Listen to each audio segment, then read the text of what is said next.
Thank you for downloading this episode of the Physicians Gallery podcast.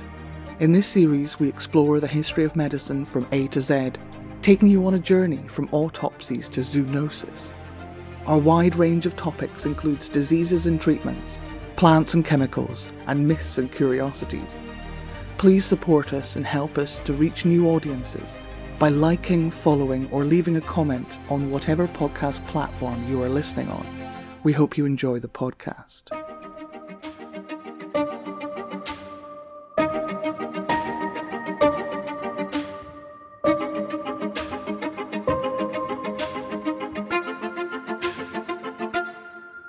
Welcome to the Physicians Gallery podcast as we explore the history of medicine from A to Z.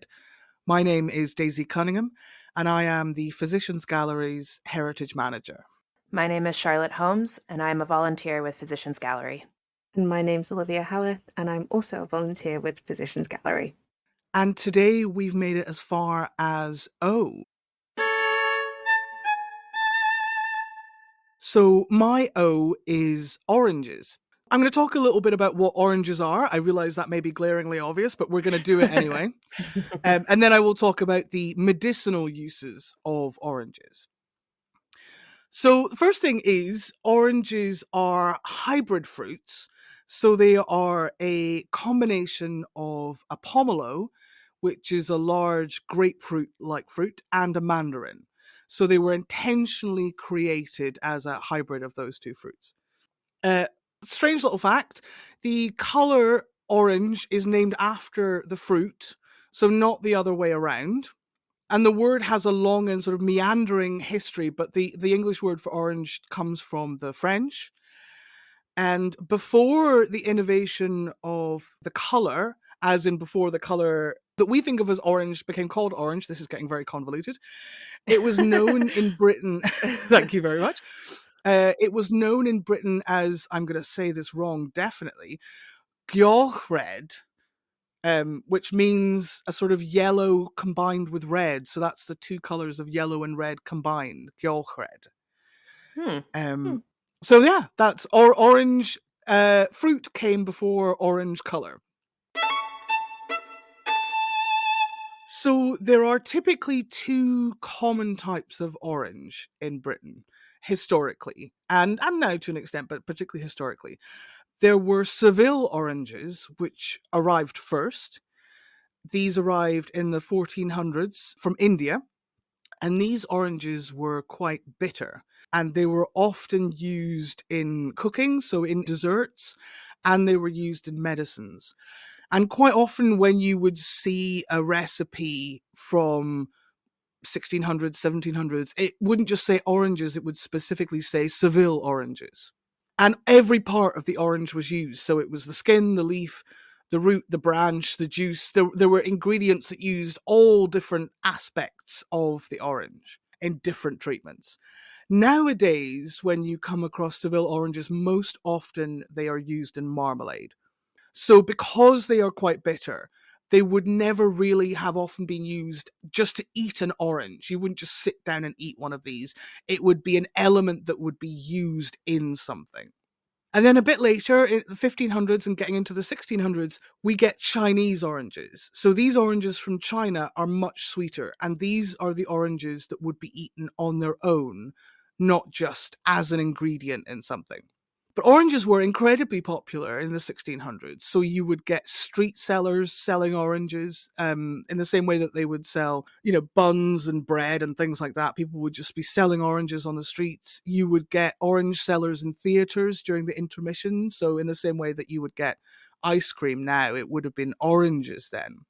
They were grown in Britain in the 1600s, but specifically in conservatories. So because of their need for temperature, they wouldn't just be grown outside. Also, this is completely unrelated, but it's something that I just find fascinating as a concept, is that both then and now, you can tell a lot about social class by what people call that building made of glass that some people have. Oh. Do they call it a greenhouse? Do they call it a conservatory? Do they call it a sunroom? Or do they call it an orangery?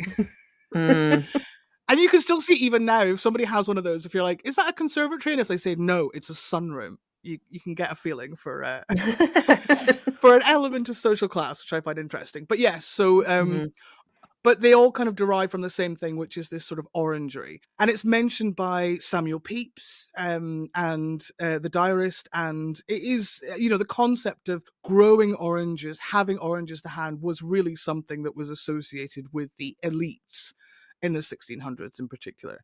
And I found an advert from the Edinburgh Courier from 1778 that was advertising that Seville oranges had just arrived into the port of Leith. And it gave an address and it said, if you would like to buy oranges, go to this address soon. So it shows, the fact that you take out an advert in a newspaper to say that you had oranges, shows just how special they still were in the 1700s.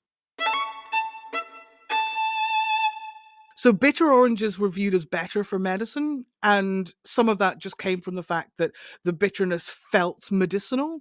It tasted a bit nasty, so it's probably doing something to you. There doesn't seem to be anything scientific behind that. It's just, if it tastes nasty, it's probably a medicine. But they had a lot of ideas about what these oranges could do. So according to the English herbalist John Gerard, writing in the 1500s, oranges could dissolve kidney stones, they could cure any disease that involves sweating, they could kill intestinal worms, they were an antidote to poisons, they could treat scorpion bites or stings, so cure rashes and protect against the plague.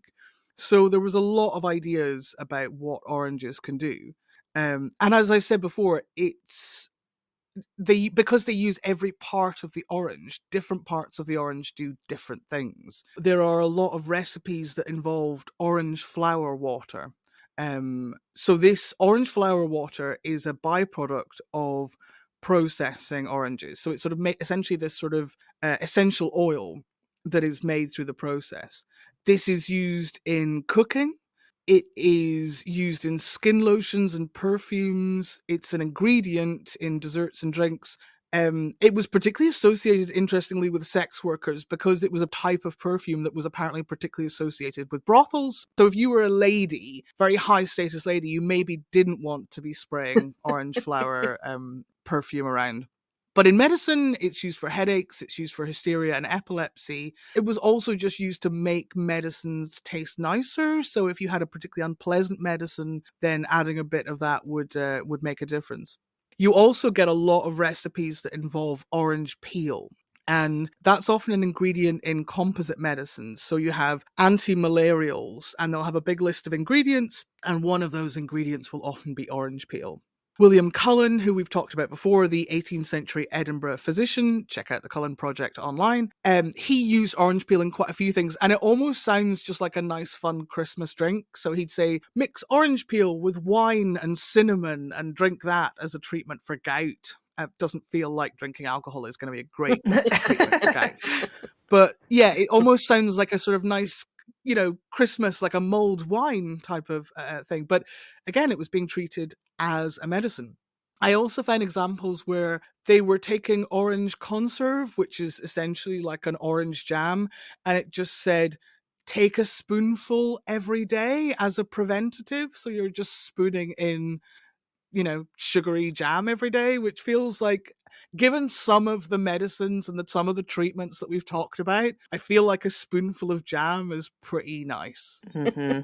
Definitely. It's that or the laxatives and the bloodletting. So, it could be a lot worse. I'll have to tell my granddad that his marmalade is medicinal.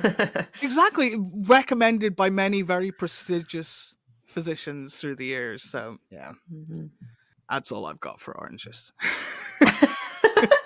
Does anyone... Charlotte, you seem like the sort of person who would have some food-related... I know. I usually do, but I can't think of a single... it did actually... I don't know why. I think it's maybe a bit too early in the morning, but when you were saying that Seville oranges were just like a different variety to the ones that we have now, I was like, well, duh, Charlotte. Like, why didn't you ever think about that? Because in the recipes that I looked at, they are very specific. And I think most of the time, and I don't have a number off the top of my head, of the Scottish recipes that I looked at, they do have Seville oranges. But I'm more surprised that you didn't talk about the oranges in a stocking, which is for Christmas time, which is very British, not a thing that we do in America Is it at all. not? Oh. No, not at all. So like the first time my mother-in-law put one in my stocking, I was like, this is, I don't want this. Oranges always make me think of Christmas. Yeah. I get like nostalgia from the smell of oranges. And we definitely, because the house I grew up in, we had a Rayburn, so we had a kind of covered fire, like a poor man's aga. And when you peeled an orange or a satsuma, we would always put the peel on top of it because it just made the house smell nice. It wasn't some sort of folksy remedy or anything. It was just sort of, why wouldn't you want your house to smell like oranges? So yeah. Yeah. And I guess it's this, isn't it part of the specialness of the oranges from back in the olden times that we associate it so much with Christmas in Britain, right? Because it's a special thing, a special treat that you get. Again, not the Seville oranges that are medicine, but the nice ones from China that just taste nice. I like hearing somebody with a history PhD saying things like, in ye olden times. It was very authentic. It was. I think we also talked in another episode about pushing cloves into oranges and how that was also a kind of wintertime activity. You'd sort of make these we called them pomanders, but they weren't like ones from ye olden times. But yes, there is a kind of surprising number of activities, Christmas-related activities that kind of involve oranges. So yes, you're right. They do feel seasonal here in perhaps a way that they don't elsewhere in the world.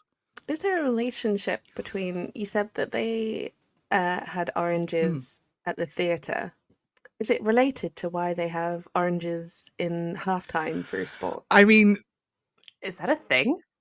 That is, yes, it absolutely is. Your halftime orange. Yeah, I honestly don't know. Oh, for like kids sports. Yeah. For kids sports? Oh, okay. Okay. Sorry. Yes, yeah, that's no, a thing in not America at the too. Olympics. No, not at the Olympics. I imagine they have very special diets at the Olympics. Not that I know of, but the theatre was, oranges were rare enough that they were a treat. You weren't eating them every day, but also they were particularly associated with social class because they were quite expensive. So theatre would seem like a place where you would be a bit more indulgent, perhaps. But any connection between that and school sports days, I have absolutely no idea, I'm afraid.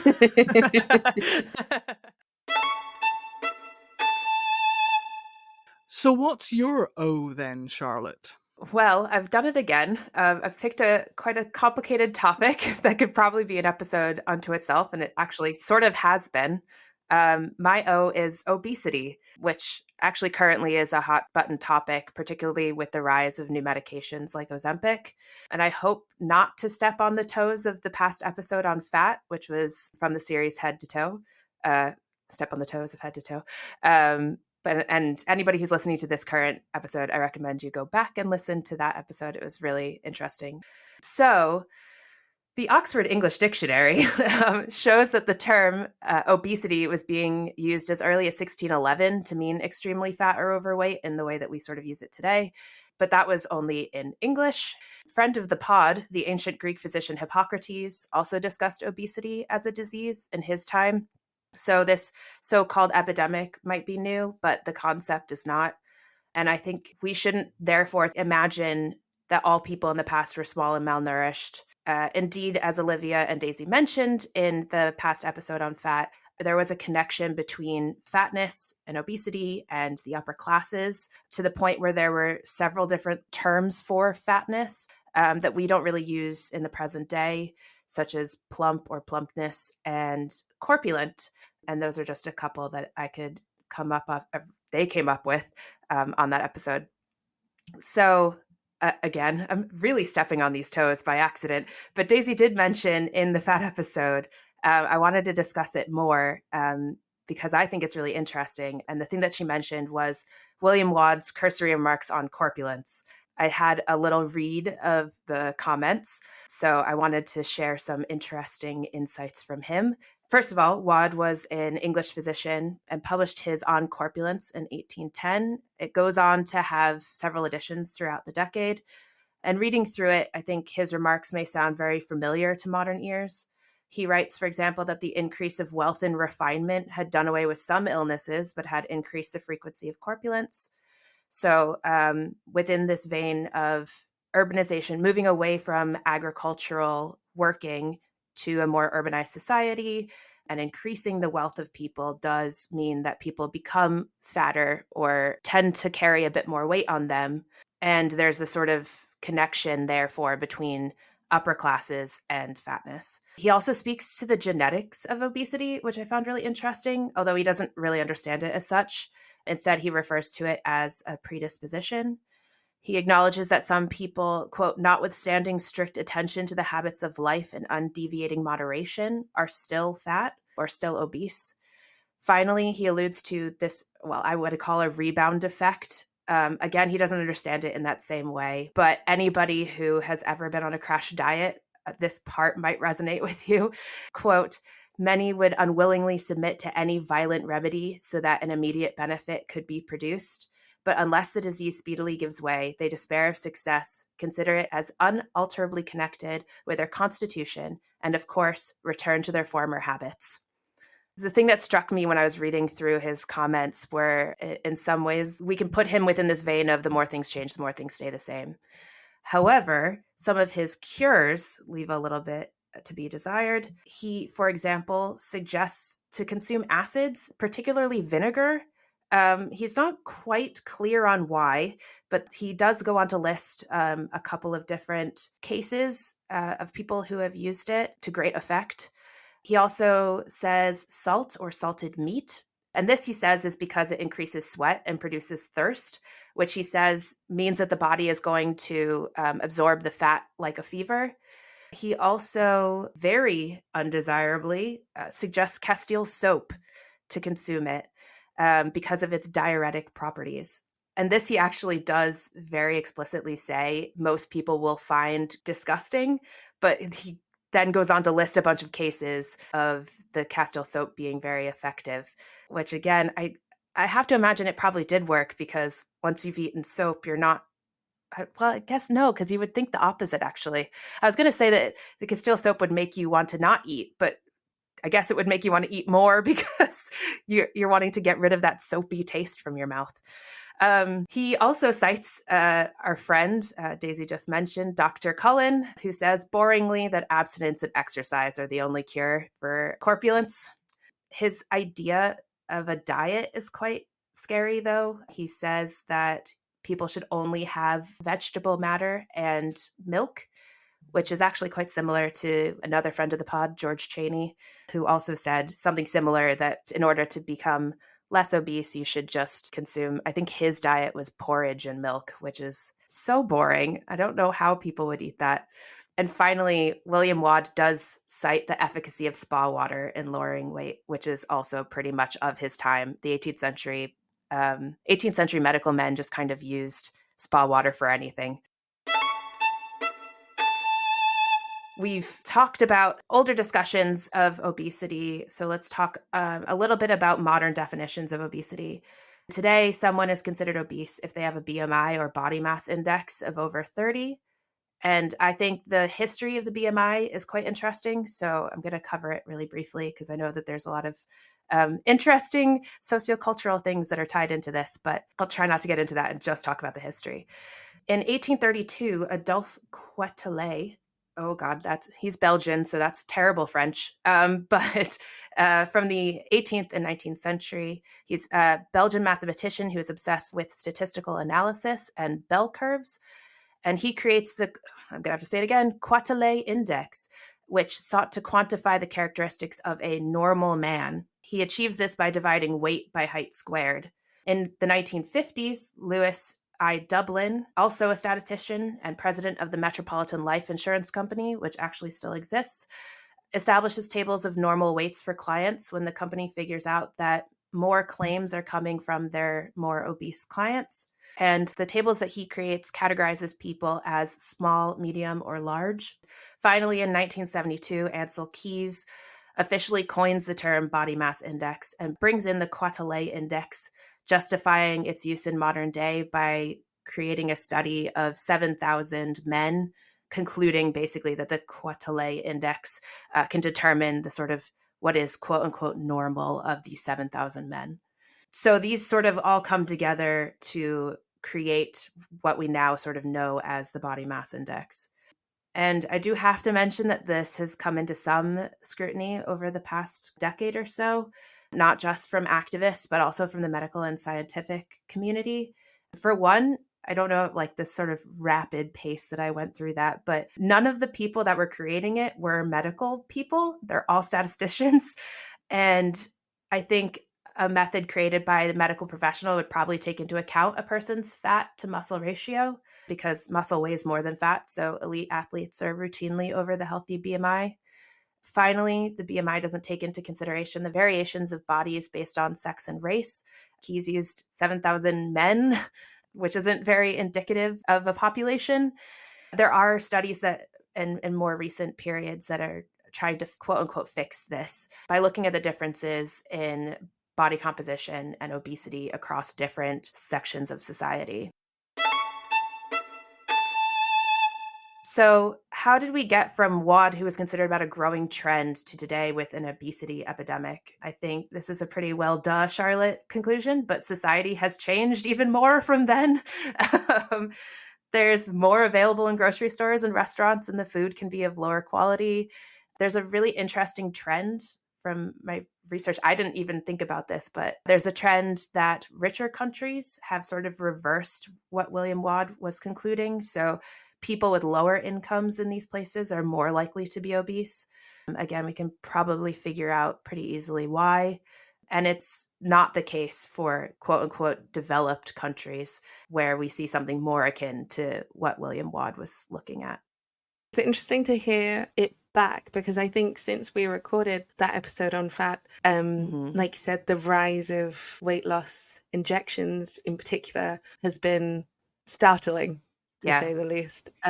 So many celebrities have got a lot thinner in the last year, just so dramatically thinner that it's ubiquitous, isn't it?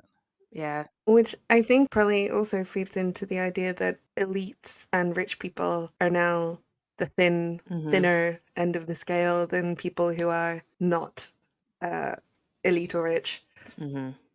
Yeah, I know. I was also, when I was sort of looking into this, it was interesting because a lot of the articles were about, and again, trying not to get political, but there were people that were arguing that it was the end of body positivity, because all these celebrities were choosing to take these injections and become thin again.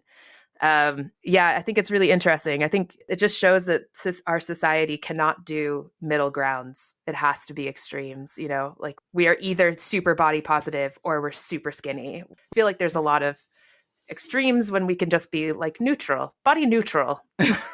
I think, again, not to go too far down this route, but it's something along those lines, Charlotte, that I find interesting is there are definitely a number of celebrities at the moment who have built their brand or their identity around body positivity, who are now Ozempic users. And I think that's particularly interesting because it's not just their weight happened to be whatever their weight was. It was actually a huge part of the way they presented themselves was as a body positive person. And then to go down this route is interesting because, yes, I imagine if you are a young person and who kind of looked up to them, then that could be tricky to sort of mentally deal with. Yeah, 100%. So what's your O, Olivia? My O is osteoporosis. Osteoporosis is a systemic skeletal disease where the bones become fragile due to a decrease in bone density. This can make them more susceptible to breaks and fractures from minor falls or injuries, which can have a huge impact on a person's quality of life with increased mobility, mortality, and disability. It's often labeled as a silent disease because it doesn't show symptoms until a fracture occurs, by which point the bone loss may already have advanced significantly. Some people are more at risk than others, although it's most commonly affecting older adults. Bones are thickest and strongest in your early adult life until your late 20s, and we start losing bone from around the age of 35. Oh no. No, it's a worrying fact. Osteoporosis can affect both men and women. However, it's widely known to affect postmenopausal women in particular due to a drop in estrogen levels. So that's a wee summary, but onto the ancient physicians again, our pals. Ancient physicians understood that bones could break and recognized certain skeletal conditions such as bowed legs and spinal curvature, which we might now associate with bone diseases like rickets. But they didn't have a clear understanding of what caused bones to weaken. Hippocrates mentioned in his writings the tendencies of bones to become weaker with age, although he didn't link this to any specific disease. It was generally thought that bones weakened as a natural result of aging and the decline of the body's balance of humours. Fractures in older individuals were often considered a consequence of that natural process. Similarly, medieval understandings of bone health were largely centered on external factors such as accidents, physical labor, and the balance of humours, rather than internal disease. Fractures were a common physical injury treated with a combination of practical medical approaches, superstition, and religious interpretation. Healers used herbal remedies in conjunction with splints to promote healing, and some herbs were believed to have healing or anti-inflammatory properties, including comfrey, which is also known as knit bone. Comfrey was used both externally as a poultice and internally to help bones knit together. Willow bark, used for pain relief and to reduce inflammation in injured areas, and St. John's wort, used to treat pain and also believed to have healing properties for bones and soft tissues. Later in the 1600s, European medicine began to distinguish between different types of bone diseases. Although osteoporosis was still not identified as a specific condition, physicians speculated that softening or weakening of the bones was linked to poor health, malnutrition, and inherited conditions. And just to go on a slight tangent, because I found it interesting. So, although in ancient medicine they don't talk about osteoporosis specifically, there is evidence from archaeological sites which suggests that osteoporosis has been a common disease for at least 5 millennia.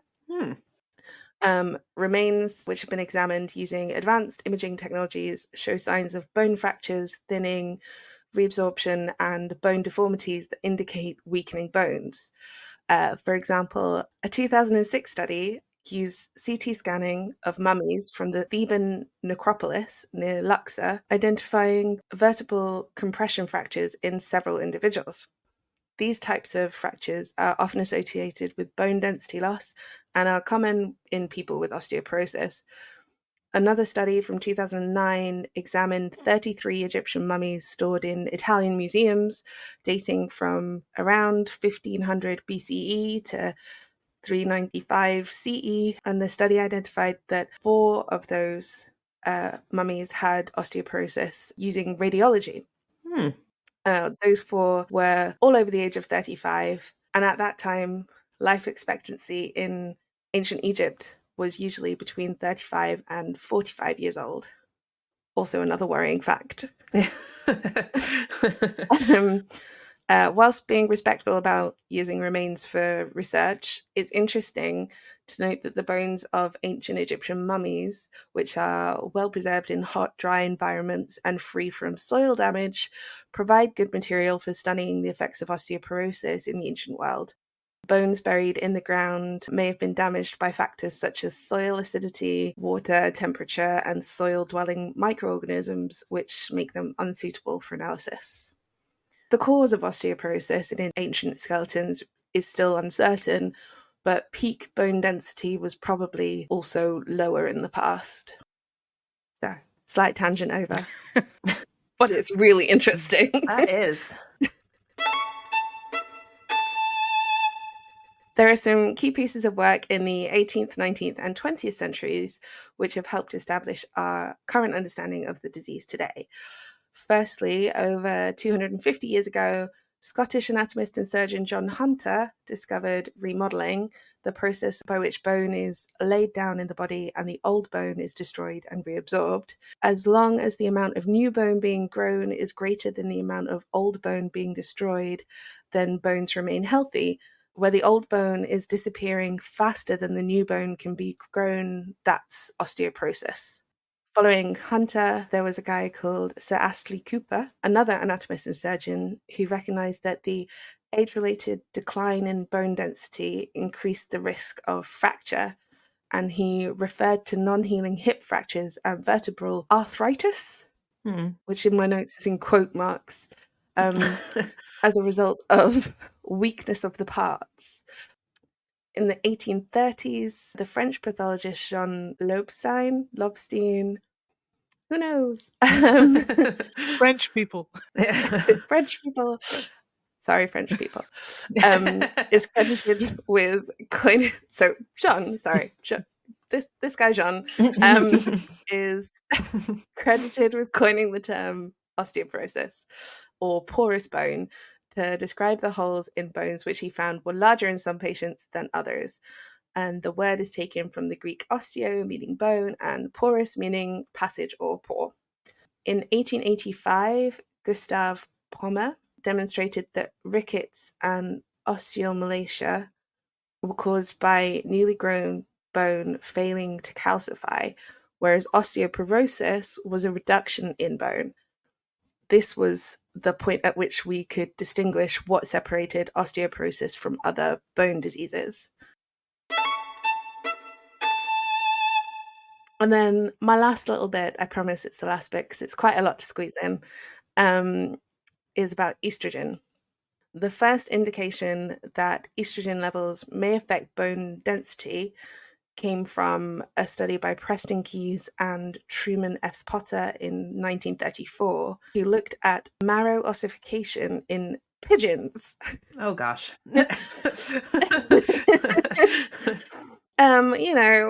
We're kind of used to rats and mice and frogs, but pigeons is a new one for me.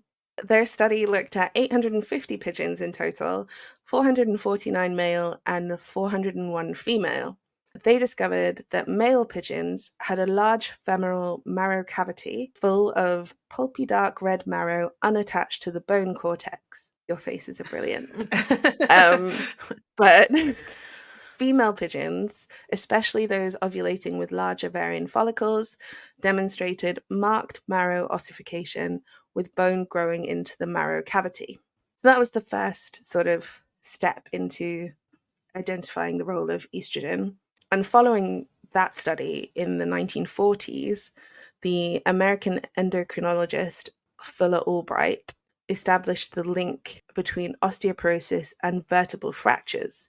He noted a correlation between women who lost ovarian function and women who experienced fractured and compacted vertebrae, and found that prescribing estrogen as a treatment halted continued bone loss, prevented further damage to the skeleton, and stopped height loss in those women. As a result of his study, vertebral fractures are now known to be indicative of osteoporosis. And that's a very fast-talking whistle-stop tour. Apologies. It's horrifyingly close that I have to start really worrying about my bones now. Your dramatic reaction when she said 35, Charlotte. Oh, God. I'm already crumbling. I know. I shouldn't indicate to the listeners how old I am. I mean, the fact that we all live in Scotland might also play a factor as well. Lack of sunlight and vitamin D affecting your bone health. Yes.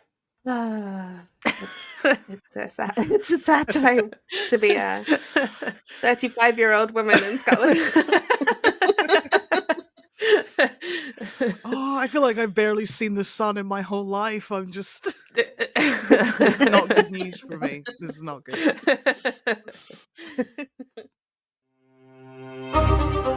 Thank you for listening to this Physicians Gallery podcast. If you enjoyed this episode, please subscribe, click like, or leave a positive review or comment. We truly appreciate your support because it helps us reach more people. If you'd like to know more about the Physicians Gallery, our exhibitions and upcoming events, please check out our website and social media pages. Links are in the description for this episode. Thank you.